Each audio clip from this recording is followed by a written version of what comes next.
everyone, to episode 62, I believe. All 31 subscribers now. Welcome to Twins Talk Tech. My name is Bryce. This gentleman over here is Brent. He's in his car, so he's probably very blurry, but we'll roll with it. I don't know what you're In fact, he might not even be recording for all we know at the moment. But before we started, we were talking about his setup in the car, and I asked, when is he going to make this quick, set it down and go setup for his car, and he said he'll do it one of these days. So that's good. At least that's means it's on the map. It's on the calendar. How far out, we don't yet know. But then we started talking about some of the equipment that he has, and I want him to go into, Brent, I want you to go into a little bit of this, but it made me think about the products that are out there right now. Brent, again, we'll mention this a little bit later on when he's done getting the setup correct. But he's using a Rode Micro, which gets good reviews overall, I believe. What is that, about a $50 to $80 microphone? 50, I believe, is the going rate for this. There is the 50. Video Micro Pro. I don't recall the differences. That's $100, I believe. Okay. I think there's some extra settings in the back of it, but we've talked previously about some podcast and or YouTube channels that I enjoy, and one is DSLR Video Shooter. And he has a microphone comparison between that microphone and another one, who I can't remember who makes it, but I'll try to remember. That doesn't mean I will. Try to remember to put a link in the description down below to his channel, to that video specifically, and also a link to that microphone. But it made me think about all of these things that are out there, all of these brand names that are out there, and how much they cost versus the non-brand names version. As an example, and maybe your wife will know this with her previous experience, apparently the way the medical world works is you have your brand name prescription drug. If a company wants to come out with a generic version, they have to meet or exceed what the brand name does. So that means you get actually, in some cases, more for less, right? You get more out of the drug, less money. I'm finding to some degree, we're kind of getting that in the little nerd world. I hover in the audio, video, photography area because that's what I enjoy, but at the same time, I see it everywhere.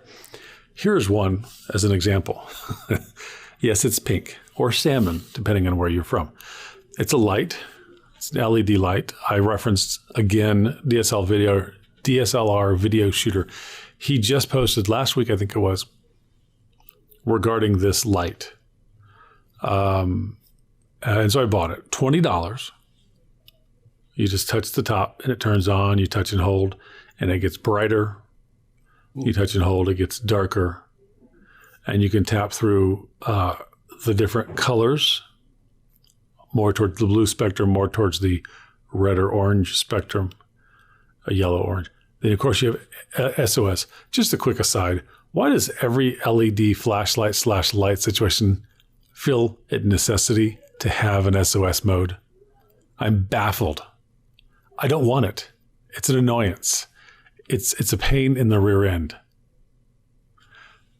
because I have to do that again. That's really the only reason. But still, why do I have to do that? My flashlights, all of my flashlights do that. It's one of the, I have to go through the little clickety step just to turn it off.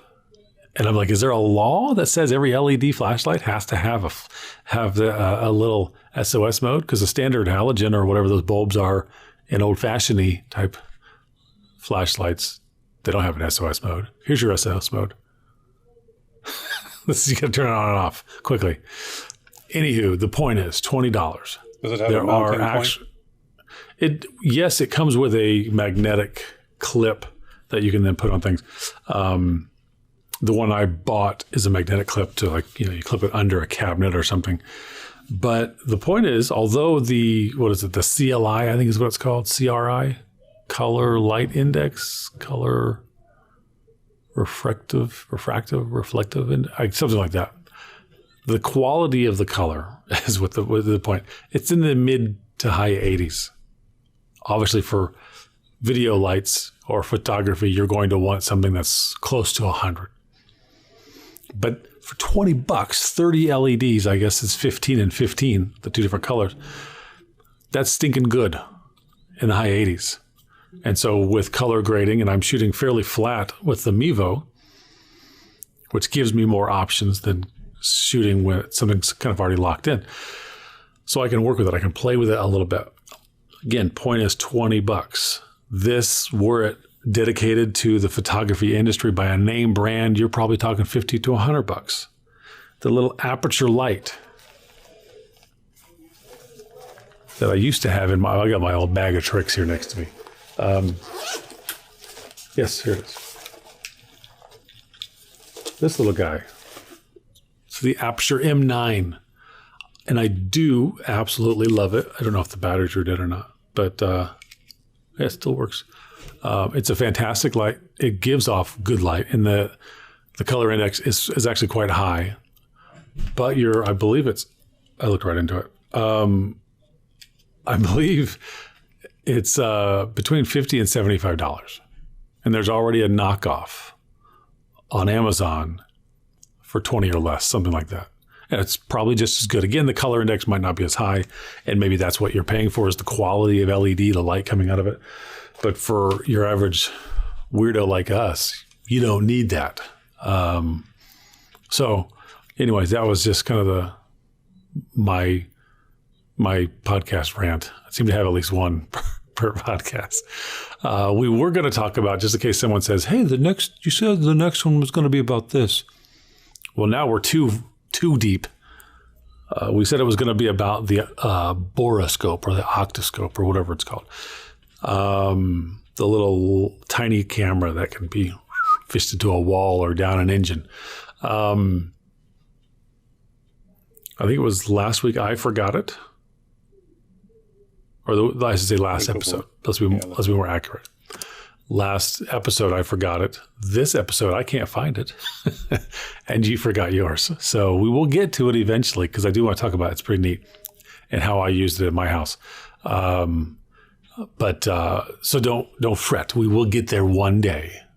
And there's videos online where mechanics are using it, electricians are using it, things like that. So if you want to see how they can be used, just Google it, YouTube it, Yahoo it, Bing it, Alta Vista it. I'm not sure if Jeeves is still around, but he might know. Can ask him. So you can ask him.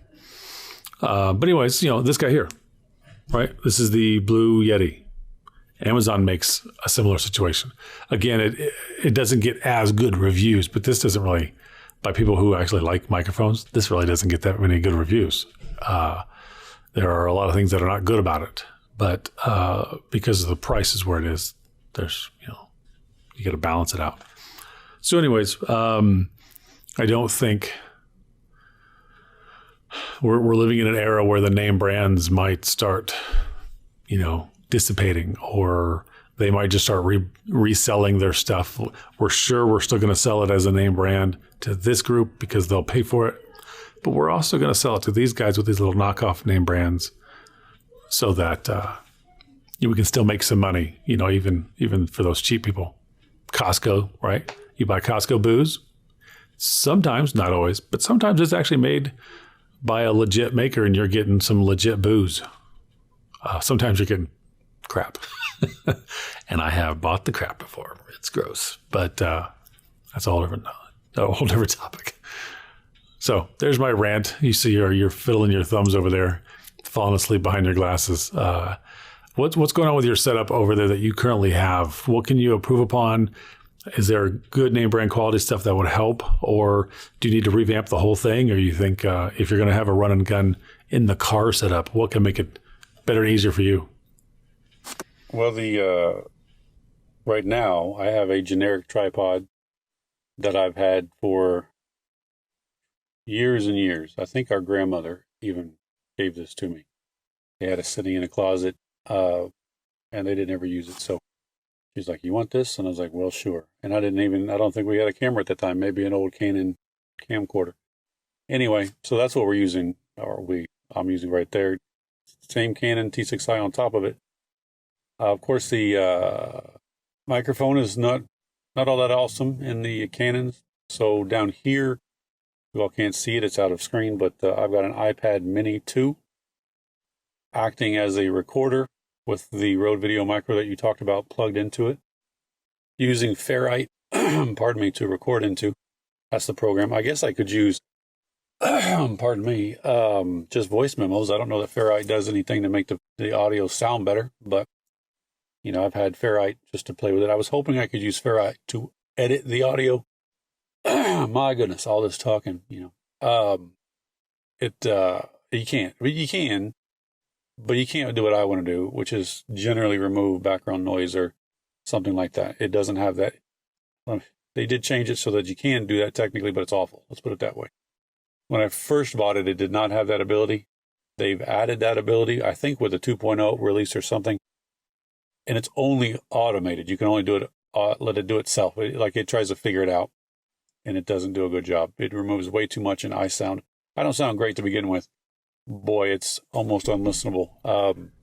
So you can't turn up or down how strong it applies it. It's on full auto. You hit a button, it does its thing. I believe you can go up and down, but I have tried, not literally every percentage mark, but I've tried it at various intervals on the same file, and at no point did it actually sufficiently remove background audio, sound, noise, and then not completely affect my voice. I'll give you an example.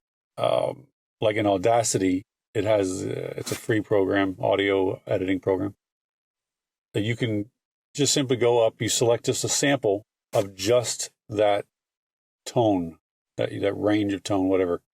And for me, normally I'm inside the house, so I've got the air conditioner or whatever going. So it's that steady sound. And my voice is already kind of down in that range. So when you have something that does it automatically, it's not grabbing just the sample, it's trying to figure it out. And maybe for some people it does good.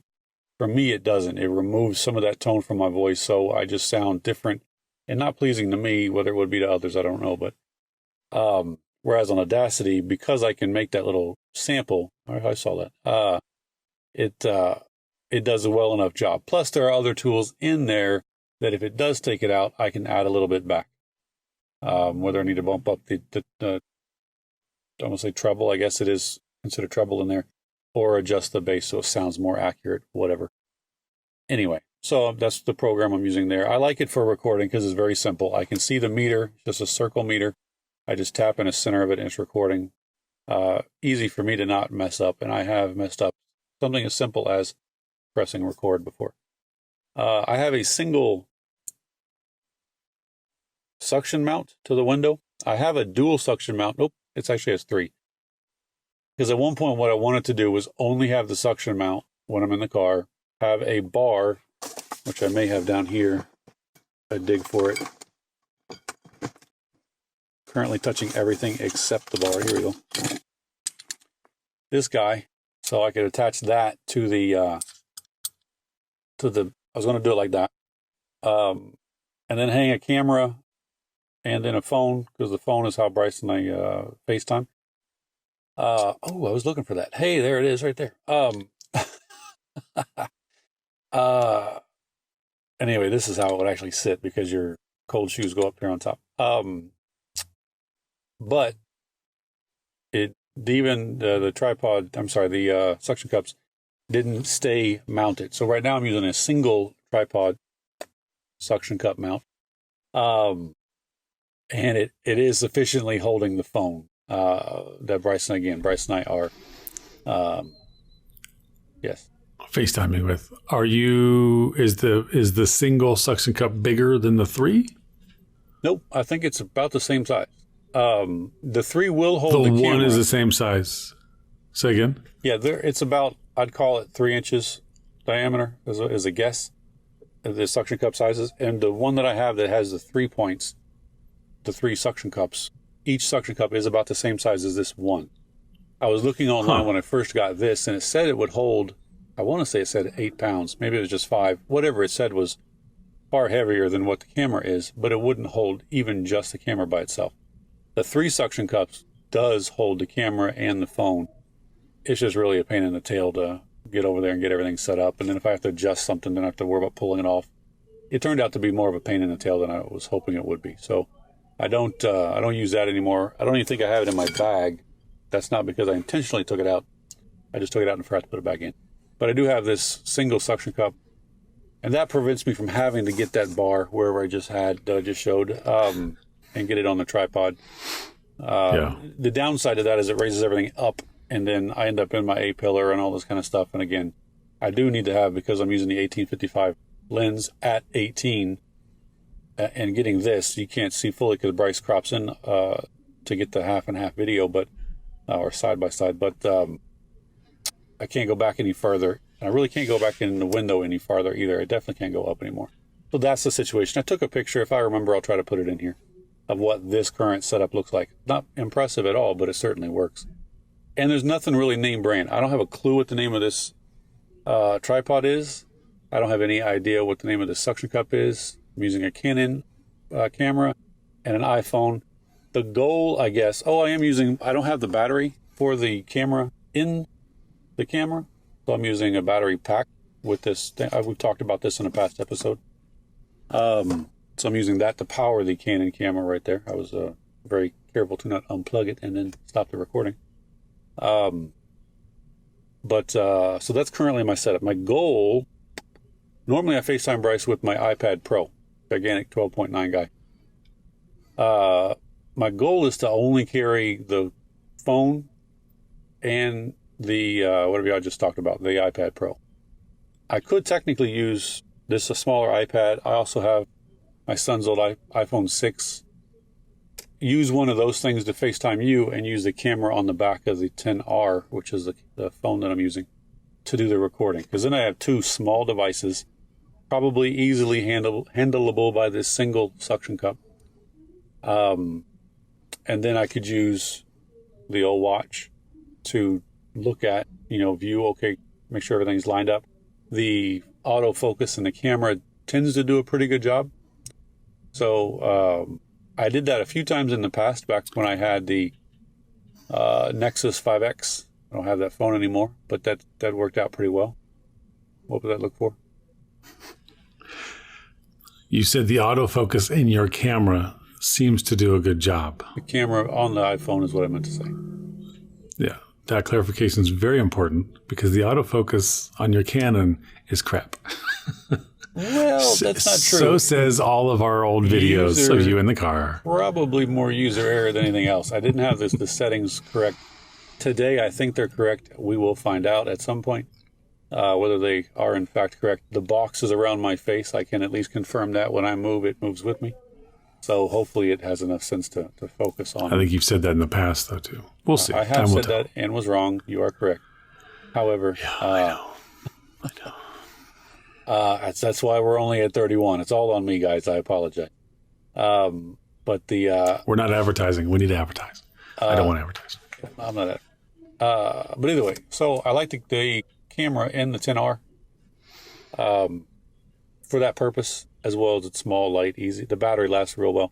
That's what I'm concerned about to a certain extent with these other devices. Not so much the 12.9 because that's got a gargantuan battery in it, but these older devices like the iPhone 6 or this iPad 2, Mini 2,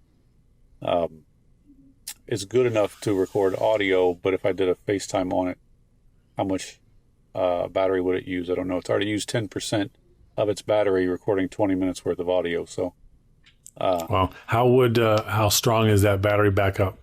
Can you plug 2 things into it? It's a 10,000 milliamp. Both outputs are 2 amps up to 2.4. And I could, yes, it has 2 plugs. I do have the battery that I took or did a review on, root around in here. I keep this with me. This has 2 as well. So I have another double source. This is a 20,000 milliamp battery. It is not, I don't believe, powerful enough. It's supposed to be. There it is. And I'm blind, so I can't read it, but it's 5 volt, the 2 amp. Oh, that's the input. Never mind. Boom, boom, boom, boom. 2 amp smart However, when I tried this on the camera, the Canon camera using the adapter that I just showed a moment ago, it didn't turn on the first time, and then it did the second time, the third time, and then did not the fourth time. So it's not consistent is what I'm driving at. So I wouldn't use this for the camera, the Canon camera. Does that have a, when you say it didn't turn on, is that the camera didn't turn on or that battery? The camera did not turn on. I see. Because I have that similar setup in the T5i running down to a little Anchor battery. I think it's Anchor. If the battery's off, like the LEDs are off, and then I try to turn the camera on, nothing. But if I have the camera off, I push the button on the battery to turn the battery on. The lights show up that shows how much juice is left. Right. And then I turn it on. Then it works just fine. Yeah. And it works. I've tried it for, it's a Canon T5i, so it's the same idea. 30 minutes, 29 minutes, whatever it was. Yeah, it works great. But I have to turn the battery on first, and then it stays on the whole time. Yeah, that's the same with that other little battery that I showed you. Okay. At ATOMI, I bought a dual pack of those at Sam's, or whatever that, Atomi, whatever. Good little battery. Same idea though. Has a little power button. I did need to turn it on in order for that to get the juice.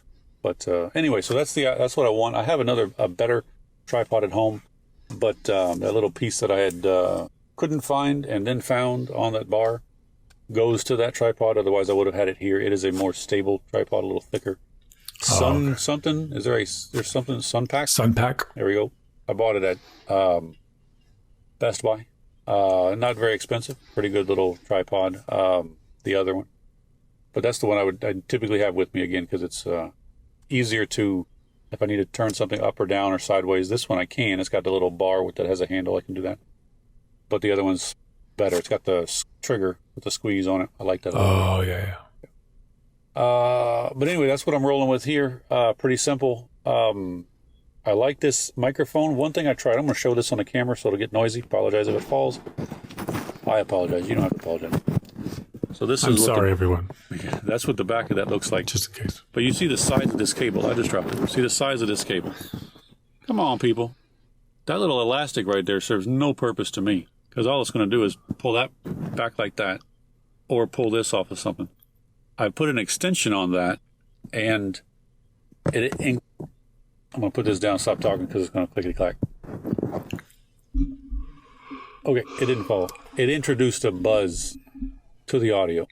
Oh, yeah. The adapter, or the extension. And it probably was just some cheap extension cable that I already had, so I might try a few other. I have a high-quality cable. It says it's high quality anyway, but it's super thick and it's not real flexible. So it's written on the side, high quality.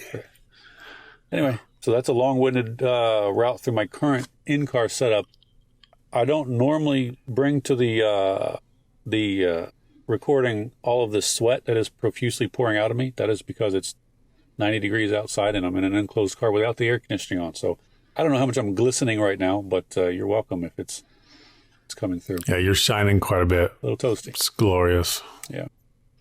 Well, that's probably a good place to end before you pass out. Dehydration. Right. Whatever this is again, what is it, 62? What did I say in the beginning? I think that's what you said. It doesn't matter. Doesn't matter, really. Is it I'm 62? getting tired. I think it's 63 because I've sent you a file and it has not been posted yet. We might be at 63 here. That one is 61. Okay. So I just looked on my phone. 60 is most recent. That's posted. 61 has been encoded today, which is May 31st. It'll be posted today. Your new responsibility with every video moving forward from the past two to whenever we stop doing this is to then go in and make the description and all of the metadata proper. Usually when I'm doing it, I don't have a lot of time to get it done. So I kind of I've already edited everything. I just upload, put in a few bits and bobs, and I'll move it on. But I need you to jump in there and give it some more information so that all the search hits will be accurate. Yeah, now, quick side point. Need to do that. Yeah. Yeah, you haven't, I've noticed. Upon many requests, this microphone, which again, it's not my favorite, but it does work with the Mevo. That's why I still use it. your video on how to set it up with the iPhone is still our number one video. You're still getting search hits from it. I think it's 52 in the last month or something like that. So that's great. Keep up the good work on that. If there's any updates to it, please make a new video. And there's been a few people ask questions regarding it. So either make a video. This is my request. I'm not telling you to do it. Make a video answering their questions or reply to those poor folks. Brent had great aspirations when we first started to do this, before anybody has ever asked for anything. And then all of a sudden, three people ask, and he's like, I don't have time to answer your questions.